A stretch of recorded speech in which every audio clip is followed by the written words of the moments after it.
नमस्कार मित्रांनो, स्वागत आहे तुमचं अभ्यास किडा या यूट्यूब चॅनलमध्ये. मित्रांनो, आज दिनांक 29 डिसेंबर रोजी महाराष्ट्र लोकसेवा आयोगाने महाराष्ट्र राजपत्रित नागरिक सेवा संयुक्त पूर्व परीक्षा यासाठी जाहिरात प्रसिद्ध केलेली आहे. ती जाहिरात एकूण 274 पदांसाठी आहे आणि त्याचा जो पेपर होणार आहे तो होणार आहे दिनांक 28 एप्रिल 2024 रोजी. तर इतरही जे महत्त्वाच्या तारखा आहेत त्या बघून घेऊ आपण. यासाठी अर्ज सादर करण्याचा कालावधी आहे तो 5 जानेवारी ते 25 जानेवारी या दरम्यान. ऑनलाईन पद्धतीने जर तुम्हाला शुल्क भरायचं असेल तर तो अंतिम दिनांक आहे 25 जानेवारी. आणि जर तुम्ही ऑफलाईन पद्धतीने तुम्हाला चलनाद्वारे जर शुल्क भरायचं असेल तर तो आहे अंतिम दिनांक आहे 29 जानेवारी. पण चलन डाउनलोड करण्याचा जो अंतिम दिनांक आहे तो 28 जानेवारी. हे महत्त्वाचे दिनांक लक्षात ठेवा. मुख्य म्हणजे अर्ज सादर करण्याचा दिनांक म्हणजे अर्ज 5 जानेवारी ते 25 जानेवारी या दरम्यान तुम्ही सादर करू शकता. आता यासाठी पदे कोणकोणती आहेत बघा. तर सामान्य प्रशासन विभाग याच्यात पदे आहेत 205 पदे. मृदा व जलसंधारण विभाग यात आहेत 26 पदे आणि महसूल व वन विभाग याचे आहेत 43 पदे. तुम्ही या पदांचे आरक्षणावाईज कॅटेगरी वाईज विभाजन तुम्हाला जर बघायचं असेल तर तुम्ही ही जाहिरात डाउनलोड करा. ही आयोगाच्या वेबसाईटवरती अवेलेबल आहे आणि तुम्ही ते कॅटेगरी वाईज जे पार्टिशन आहे ते बघू शकता. इतर माहिती आपण बघूया. तर याचा जो मुख्य पेपर होणार आहे तो बघा. राज्यसेवा मुख्य परीक्षा होणार आहे ती डिसेंबरमध्ये 14 ते 16 डिसेंबर या दरम्यान. महाराष्ट्र स्थापत्य अभियांत्रिकी सेवा मुख्य परीक्षा होणार आहे 23 नोव्हेंबर 2024 रोजी आणि महाराष्ट्र वन सेवा मुख्य परीक्षा होणार आहे 28 ते 31 डिसेंबर. म्हणजे मुख्य परीक्षेसाठी तुम्ही 1 वर्ष तर तुमच्या हातात कालावधी आहे. 1 वर्ष, तब्बल 1 वर्ष. ठीक आहे. पूर्व परीक्षा होणार आहे एप्रिलमध्ये आणि मुख्य परीक्षा होणार आहे डिसेंबरमध्ये. ठीक आहे. बघा आता तुम्ही ह्या पद्धतीने तुमचं अभ्यासाचं नियोजन करू शकता. अधिक माहिती बघूया. तुम्हाला जर आरक्षणाविषयी माहिती बघायची असेल, आरक्षणाविषयी डिटेल माहिती, तर तुम्ही ही जाहिरात डाउनलोड करा आयोगाच्या वेबसाईटवरून, त्यात बघू शकता. मी ती सांगत नाही इथे.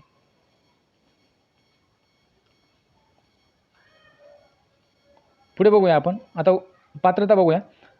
आता वय पात्रता बघूया. वय मर्यादा.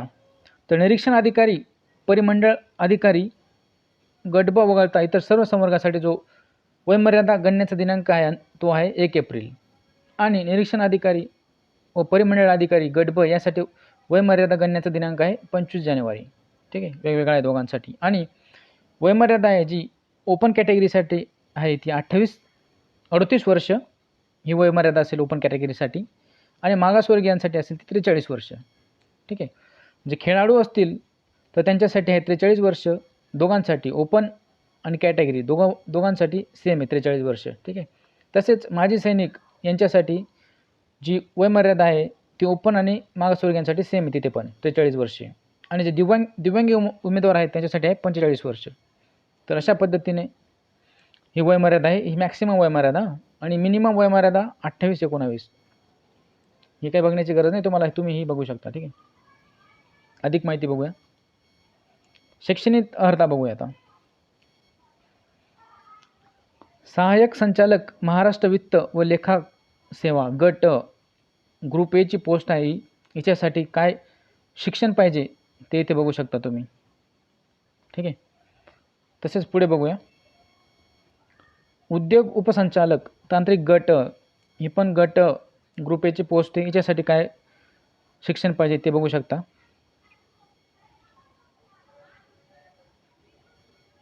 अधिक माहिती बघूया. महाराष्ट्र वन सेवा यांच्यासाठी बघा. सहाय्यक वनरक्षक या पदाकरिता या खालीलपैकी बघा काय म्हटले, खालील विषयांपैकी कमीत कमी एका विषयाची मान्यताप्राप्त विद्यापीठाची पदवी हवी. म्हणजे ह्या पदाकरिता खालीलपैकी एका विषयात पदवी हवी तुमची. ठीक आहे. तसेच वन क्षेत्रपाल पदाकरिता ही काय जी एज्युकेशनल रिक्वायरमेंट आहे ती ही आहे. तुम्ही बघू शकता, डिटेलमध्ये वाचून घ्या.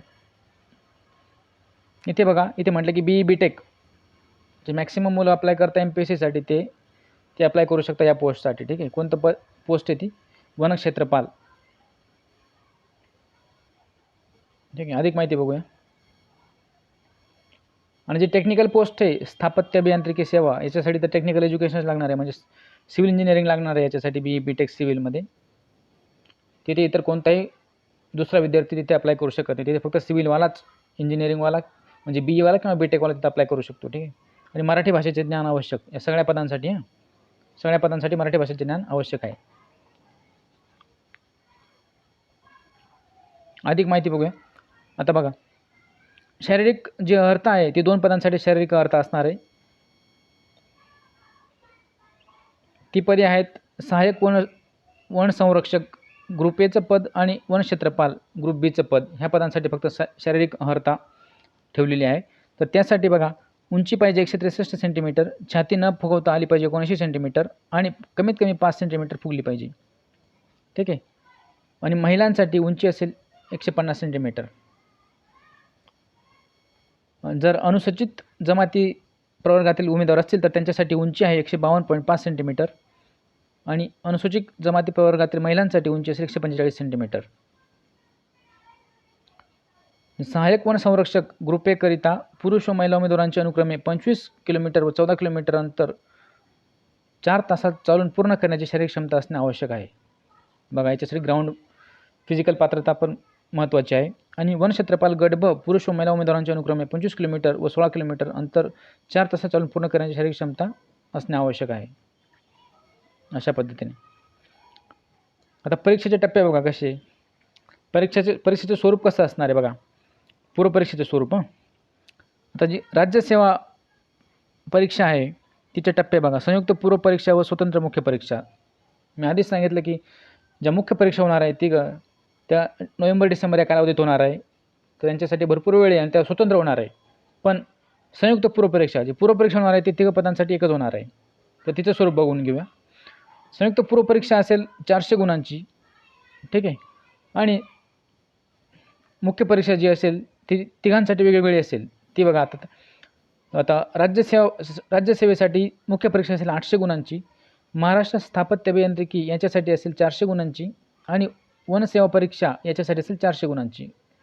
आणि यांच्यासाठी तिघांसाठी मुलाखती पण असणार आहे. त्यांचे गुण बघा.